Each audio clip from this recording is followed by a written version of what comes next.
Caríssimos irmãos e irmãs, hoje estamos celebrando o primeiro domingo da Quaresma. A Quaresma nos apresenta todos os anos o mistério do jejum de Jesus no deserto, seguido então das tentações. Sempre como tema nós temos o tema do jejum e das tentações no primeiro domingo.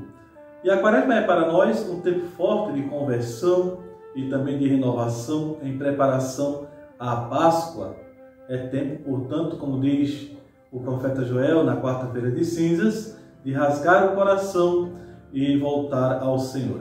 Tempo, portanto, de retomar o caminho e de se abrir à graça do Senhor que nos ama e nos socorre. É um tempo sagrado para aprofundar ainda mais o plano de Deus e rever a nossa vida cristã. E nós somos convidados pelo Espírito ao deserto da Quaresma para nos fortalecer nas tentações que frequentemente tentam nos afastar do plano de Deus. A Quaresma, ela comemora os 40 dias que Jesus passou no deserto como preparação para esses anos de pregação que vai ter a sua culminância na cruz e também na glória da Páscoa. 40 dias de oração e de penitência que, ao findar, desembocam na cena que Mateus nos apresenta hoje, que é o das tentações. É uma cena cheia de mistério que nós não podemos procurar entender, porque Deus se submete à tentação que deixa agir o maligno, mas que pode ser meditada, evidentemente, se pedirmos ao Senhor que nos faça compreender a lição que esse tema encerra. É a primeira vez que o demônio intervém na vida de Jesus e faz isto abertamente, logicamente, com a aprovação de nosso Senhor Jesus Cristo, com a sua permissão. Põe à prova nosso Senhor e talvez queira averiguar se chegou a hora do Messias. Jesus deixa-o, portanto, agir para nos dar exemplo de humildade e também para nos ensinar. Vai dizer São João Crisóstomo, quis ele também ser conduzido ao deserto e ali travar combate com o demônio, a fim de que os batizados, se depois de batismo sofrem maiores tentações, não se assustem com isso, mas que como se fosse algo de inesperado, Mas se não contássemos, evidentemente, com as tentações que temos de sofrer, abriríamos assim a porta a um grande inimigo, o desalento e a tristeza. A narrativa das tentações que Jesus sofreu mostra que ele foi experimentado em tudo, como nos vai dizer ainda o autor da carta aos Hebreus, comprovando também a veracidade da encarnação do Verbo de Deus.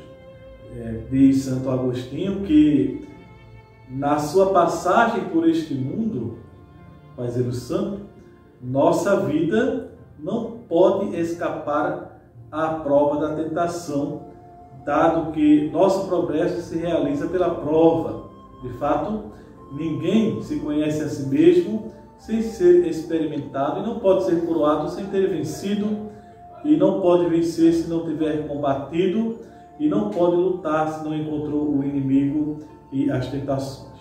Belíssimo pensamento este, portanto, de Santo Agostinho. Por isso, a existência do ser humano aqui neste mundo é uma batalha constante contra o mal.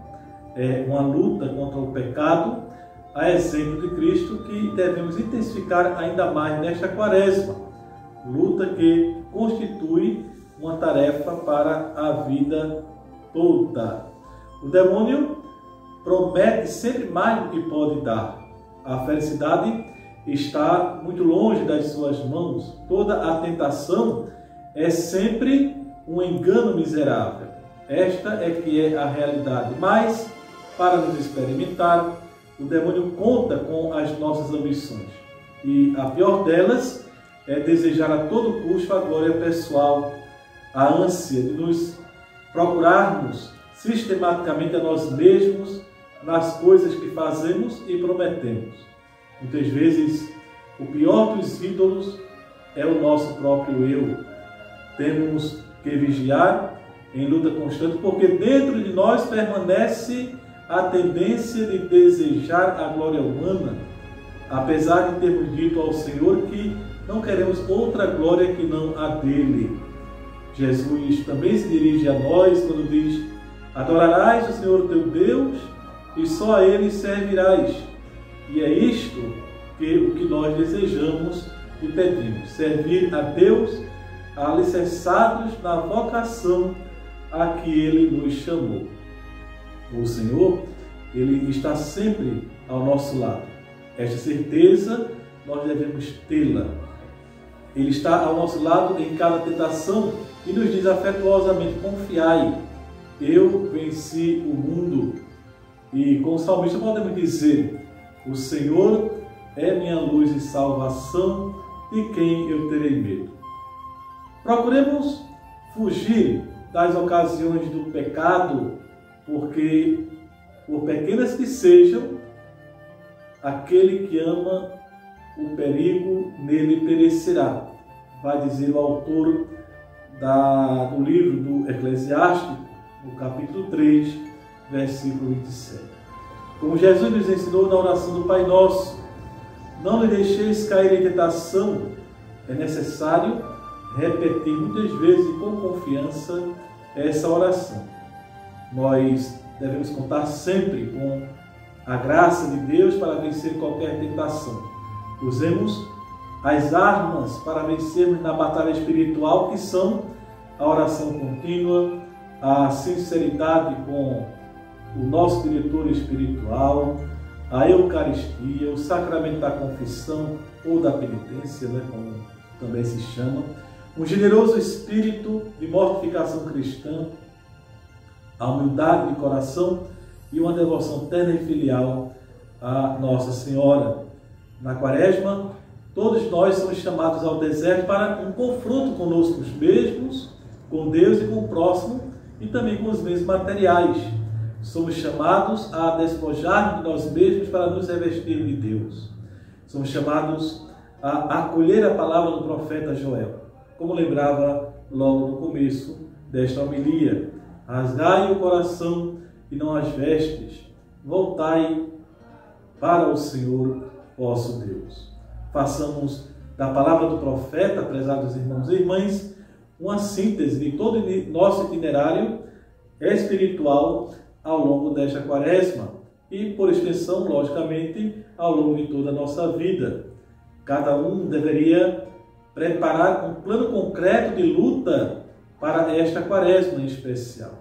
Por exemplo, a abstinência de falar mal dos outros, o jejum da televisão, das redes sociais de forma excessiva, do telefone, da internet, da escuta de músicas em qualquer circunstância, e concentrar mais a mente, o coração em momentos de oração. E estes seriam modos, além também da visita aos doentes, e tantas outras coisas que a gente pode fazer para o nosso crescimento espiritual, pensando nestas coisas como sendo obras de misericórdia ou sacrifícios que devemos fazer para alcançar esse crescimento espiritual na Quaresma. Invoquemos, portanto, a intercessão materna de Nossa Senhora, de São José, para que esse caminho quaresmal que estamos iniciando, ele tenha os seus frutos ao seu término, para que a gente possa, então, celebrar bem a Páscoa para a qual nós estamos nos preparando. Abençoe Deus Todo-Poderoso, Pai e Filho e Espírito Santo. Amém.